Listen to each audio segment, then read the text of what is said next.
Halo semua, perkenalkan kami dari kelompok 1 kelas MPK Primer dan Sekunder Fakultas Kesehatan Masyarakat Universitas Indonesia. Kali ini kami akan menjelaskan mengenai pelayanan kesehatan di rumah sakit swasta. Pada video kali ini, kami mendapatkan informasi mengenai pelayanan kesehatan melalui wawancara dengan narasumber kami, yaitu Krista Grace Sormin, yang merupakan anggota tim manajemen mutu di Rumah Sakit Ciputra Citra Garden, Jakarta Barat. Yang pertama adalah struktur organisasi mutu pelayanan kesehatan di rumah sakit.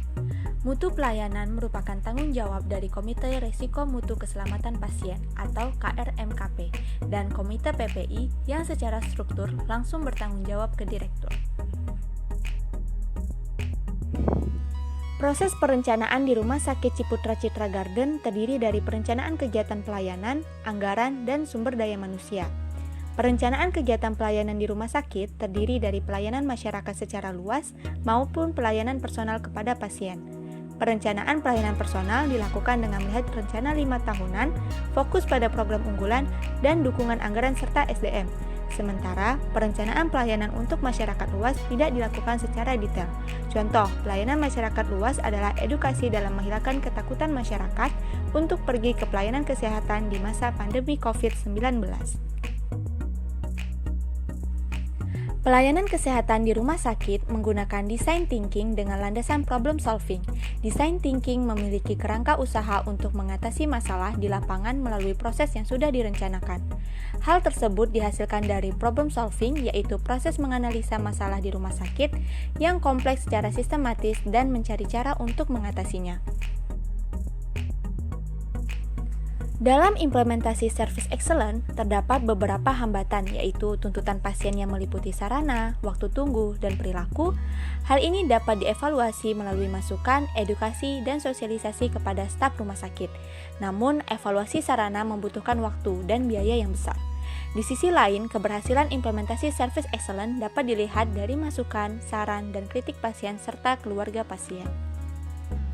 Pelaksanaan patient center care mengacu pada kebutuhan pasien dan standar yang ada, meskipun terkadang muncul dilema dalam implementasinya, seperti jika pasien menolak pengobatan yang sesuai standar dan menginginkan pengobatan lain.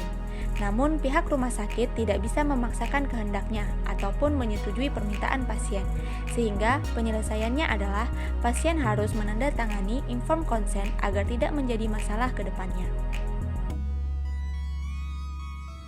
Dalam implementasi patient safety, komite mutu tidak dapat bekerja sendiri, namun harus berkoordinasi dengan unit-unit pelayanan di rumah sakit dan tim PPI.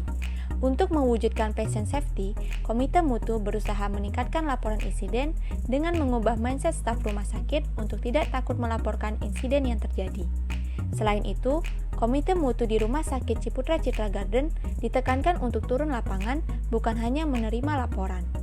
Tim PPI dan komite mutu setiap hari keliling unit-unit pelayanan untuk memastikan patient safety dan pelayanan yang diberikan kepada pasien baik dan sesuai standar. Tidak ada perbedaan program-program yang signifikan antara sebelum pandemi atau sesudah pandemi. Tetap ada telusur dan turun langsung ke lapangan untuk melihat hand hygiene, APD, kebersihan, penempatan obat, kesterilan alat medis, dan lain-lain. Setelah pandemi, program-program tersebut lebih ketat dan lebih dipertegas lagi pelaksanaannya, seperti tim PPI yang memberi perhatian lebih pada pelayanan COVID-19. Integrasi SIM-RS dengan layanan-layanan yang ada sudah berusaha dioptimalkan, namun masih ada beberapa hambatan seperti dilema untuk memilih upfront payment atau non-upfront payment, adanya crash atau bug pada SIM-RS karena internet yang lemah serta adanya rekam medis yang berbentuk hard copy, meskipun sudah menggunakan electronic medical record.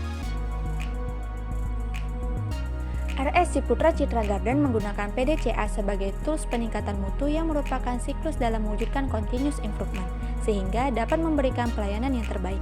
Juga dilakukannya analisis masalah dengan metode fishbone analysis maupun root cause analysis. Sebagai contoh, ditemukan kasus di rumah sakit, maka dilakukan root cause analysis untuk mengetahui penyebabnya. Alur supervisi RS Ciputra Citra Garden berbeda tiap program. Sebagai contoh, supervisi indikator mutu dilakukan 2 kali, yaitu oleh pertama, koordinator unit untuk mensupervisi orang-orang yang mencatat harian laporan indikator mutu. Koordinator unit akan mensupervisi pencatatan harian serta kebenaran catatan dan observasi. Kedua, setelah itu tim mutu akan mensupervisi koordinator unit, sehingga terdapat 2 tingkat yang bersifat berjenjang untuk melihat validitas data dan keabsahannya data yang dilakukan setiap 3 bulan sekali.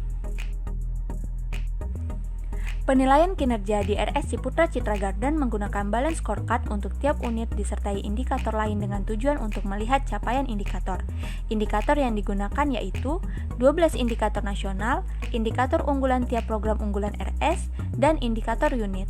Untuk melihat ketercapaian indikator, dilakukan rapat rutin 3 bulanan untuk departemen, rapat tengah tahun setiap 6 bulan, dan rapat tahunan untuk berdiskusi dengan manajer dan direksi tentang capaian indikator.